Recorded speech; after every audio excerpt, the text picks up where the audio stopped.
যে আমাকে এই 17 কোটি মানুষকে দেখে রাখতে হয়। এটা কয়জন প্রধানমন্ত্রী কথা বলতে পারেন? 17 কোটি মানুষকে দেখে রাখতে হয়। 17 কোটি মানুষের সকল মানুষকে নিয়ে উনি চিন্তা করেন। বঙ্গবন্ধুর কন্যা বলে কথা।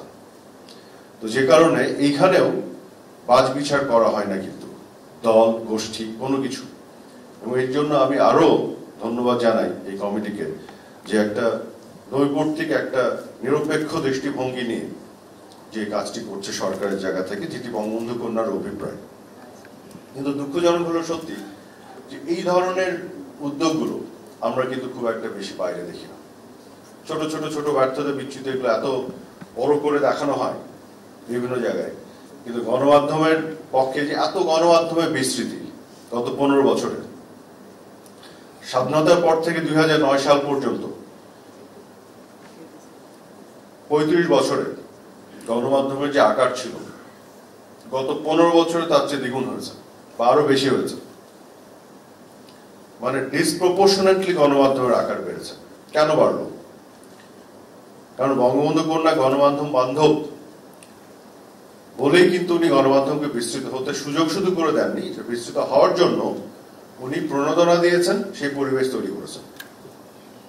কারো যদি ইচ্ছা থাকে গণমাধ্যমকে কন্ট্রোল করবে, মত প্রকাশের স্বাধীনতাকে আটকে দিবে, তাহলে তো সবার প্রথম যে কাজটি করবে সেটা গণমাধ্যমের পরিসর ছোট করে রাখবে, কন্ট্রোল করার সুবিধা। এত বিস্তৃত করে তার মানে যার গণমাধ্যমের ব্যাপারে ইতিবাচক দৃষ্টিভঙ্গি আছে যে সরকারের, যে প্রধানমন্ত্রী, তিনি তো তার বিস্তৃতি বাড়াবেন। এবং গণমাধ্যমের সদস্য যারা এই কমিউনিটির সাথে সম্পৃক্ত কাজ করছেন তাদের কল্যাণের জন্য এই কল্যাণ ট্রাস্ট গঠন করেছেন।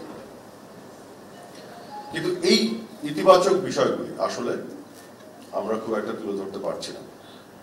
কাজে আমি এই কথাটি বলতে চাই, আজকে আপনারা বলবেন এই কল্যাণ ট্রাস্ট গঠন যেটি বঙ্গবন্ধু কন্যা শেখ হাসিনা করেছেন, এবং এই কল্যাণ ট্রাস্টের মাধ্যমে দলমত নির্বিশেষে সত্যিকার অর্থে দুস্থ সাংবাদিক বন্ধুদের পাশে দাঁড়ানোর যে প্রচেষ্টা এবং প্রয়াস, সেটি প্রমাণ করে বঙ্গবন্ধু কন্যা শেখ হাসিনার সরকার গণমাধ্যম বান্ধব সরকার। কাজে যারা আজকে অপপ্রচার করার চেষ্টা করে বঙ্গবন্ধু কন্যা শেখ হাসিনা সরকারের বিপক্ষে, এই তথ্যগুলো আমাদের তুলে ধরে তাদের অপপ্রচারের জবাব দিতে হবে। বাংলাদেশে গণমাধ্যমের স্বাধীনতা, আমি তো দেখি এদেশে মত প্রকাশের স্বাধীনতা তো পরের কথা, এদেশে মিথ্যা বলারও স্বাধীনতা আছে, লেফট এন্ড রাইট, যখন তখন যেভাবে ইচ্ছা সারাক্ষণ মিথ্যা কথা বলারও স্বাধীনতা এদেশে আছে। কি আপনারা একমত আমার সাথে? টেলিভিশনটা খোলেন, সারাক্ষণ মিথ্যা বলে যাবে। সেই স্বাধীনতা ভোগ করছে আর বলে গণমাধ্যমের স্বাধীনতা, মত প্রকাশের স্বাধীনতা, যে মিথ্যা বলতে পারে সারাক্ষণ। গত কিছুদিন ধরে কি বললো যে মাননীয় প্রধানমন্ত্রী ভারতে গিয়েছেন, সমঝোতা স্মারক করে এসছেন, চুক্তি করে এসছেন যে বাংলাদেশের উপর দিয়ে ভারতের ট্রেন যাবে, বাংলাদেশকে বিক্রি করে দিয়ে এসছেন। আর এই ট্রেন দিয়ে যত গোলাবারুদ যাবে বাংলাদেশের এক প্রান্ত থেকে ভারতের আর এক প্রান্তে, এবং বাংলাদেশ একটা নিরাপত্তা ঝুঁকিতে পড়ে যাবে। কিন্তু যত এই যে বিরোধী দলের কিছু নেতারা এবং টকশোতে এসব কথা বলেছে না, একজনেরও জেল হয়েছে, কোন সাজা হয়েছে, ফাইন করেছে নিতেন পক্ষে, এই মিথ্যা কথা বলেছে। অথচ এই সমঝোতা স্মারকে যে আছে যে ভারতের উপর দিয়ে বাংলাদেশের ট্রেন চলবে, ভারতের উপর দিয়ে বাংলাদেশের ট্রেন চলে নেপাল ভুটানে যাবে, নেপাল এবং ভুটানের সাথে আমাদের $50 মিলিয়ন এক্সপোর্ট আছে, এখনো কিন্তু হচ্ছে। আমাদের ট্রাক মালপত্র নিয়ে ভারতের বর্ডারে যায়, সেটাকে ভারতের পরিবহনে ট্রান্সফার করে, ভারতের ভিতর দিয়ে সেই পরিবহন নেপাল ভুটানে নিয়ে যায়, তারপরে তাদের পরিবহনে ট্রান্সফার করে। এখন শেখ হাসিনা সমঝোতা স্মারক করে এসছে যে আমরা আমাদের ট্রেন নিয়ে, মালবাহী ট্রেন নিয়ে ভারতের উপর দিয়ে সোজা যে নেপাল ভুটানে ঢুকে ওইগুলো দিয়ে আসবো। তো এই কথা তো কেউ বললো না, এই সত্য কথাটা বললো না কেন? সমঝোতা স্মারকে তো এটা আছে। বঙ্গবন্ধু কন্যা শেখ হাসিনা যে সমঝোতা স্মারক করে এসছে ভারতে গিয়ে, সেই সমঝোতা স্মারকে নেপাল থেকে 40 মেগাওয়াট বিদ্যুৎ ভারতের উপর দিয়ে, ভারতের গ্রিড লাইন ব্যবহার করে আমরা বাংলাদেশে আমদানি করে নিয়ে আসবো, যেটা বাংলাদেশের মানুষ ব্যবহার করবে। তো সেই কথাটা বললো না। তো তো ভারতে শুধু বুক চিরে বাংলাদেশের ট্রেন চলবে না, ভারতের আকাশ চিরে বিদ্যুৎও আসবে বাংলাদেশে। এই হেডলাইনটা কেন করলো না? এটা তো সত্য। কখনো কখনো অর্ধ সত্য মিথ্যার চেয়েও খারাপ। এই যে আপনি বলে দিলেন শেখ হাসিনা সমঝোতা স্মারক করেছে যে বাংলাদেশের ভিতরে ভারতের ট্রেন চলবে, বাংলাদেশের বুক চিরে। হ্যাঁ, ভারতের ট্রেন বাংলাদেশের মধ্যে দিয়ে চলবে, সেই সমঝোতা স্বাক্ষর উনি করেছেন, এটা সত্য কথা। কিন্তু এটা অর্ধেকটা সত্য, পুরা সত্য না। পুরা সত্যটা কি? ভারতের উপর দিয়েও বাংলাদেশের ট্রেন চলবে। এই যে বলেন আমাদের কি লাভ? আমাদের লাভ এটা যে আমরা ওদের উপর দিয়ে চলবো। আপনারা কি এটা জানেন যে বাংলাদেশ ভারতের উপর দিয়ে ট্রাক বাস নিয়ে যে চেন্নাই বন্দর পর্যন্ত যেতে পারার অনুমোদন নিয়ে এসছে শেখ হাসিনা সরকার? এটা কি আপনারা জানেন? গণমাধ্যম বলেন তো, এটা বলা দরকার। এবার না, তার আগের বার যখন উনি গিয়েছিলেন। কাজে আমরা কি পেলাম এটা দেখতে তো হবে, কি পেলাম।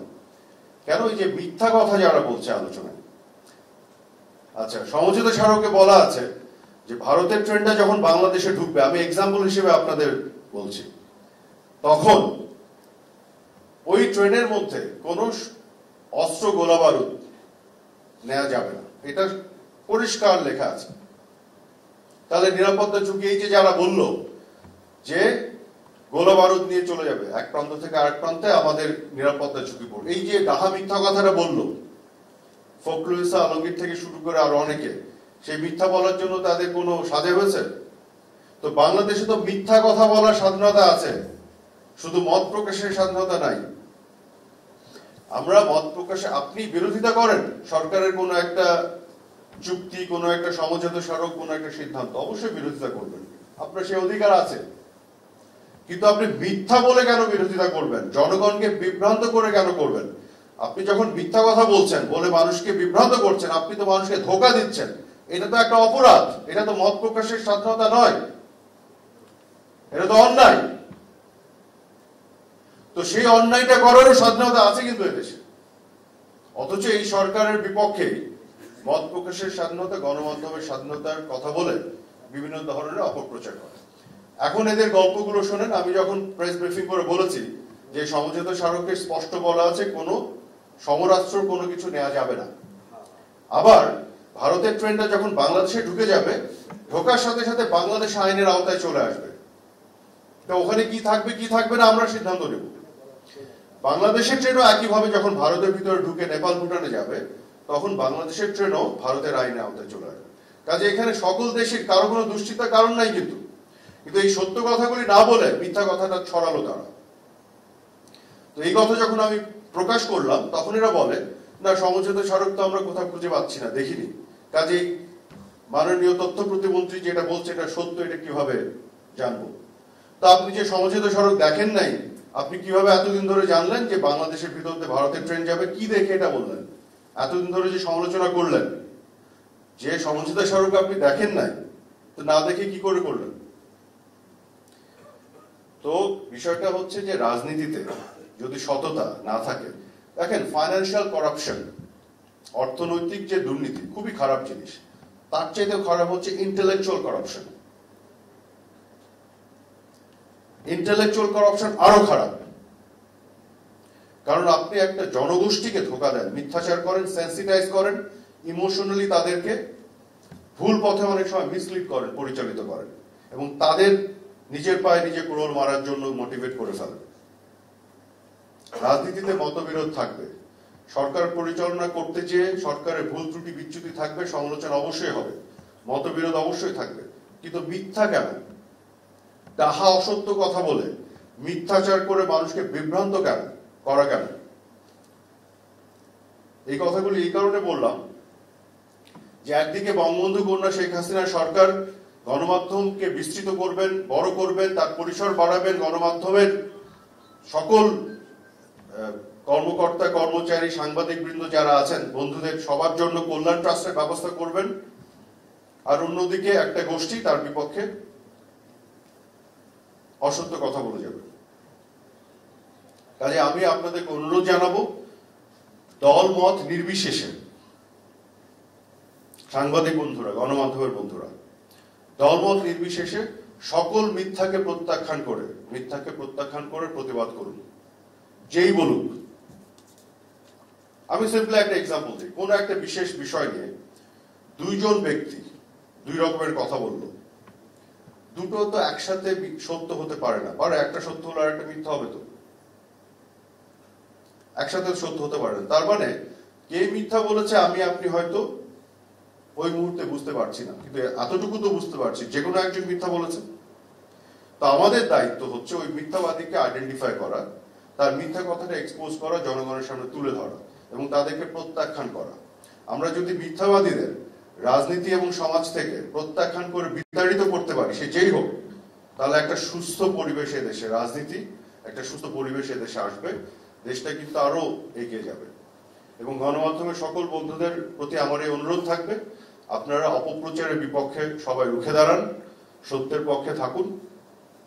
অবশ্যই সরকারের ব্যর্থতা বিচ্যুতি সমালোচনা করবেন, আমরা এটা স্বাগত জানাবো, ওয়েলকাম করব। আমাদের ভুল ত্রুটি থাকলে আপনারা ধরে দিলে আমরা এটা মেনে নেব, শুধরে নেওয়ার চেষ্টা করব।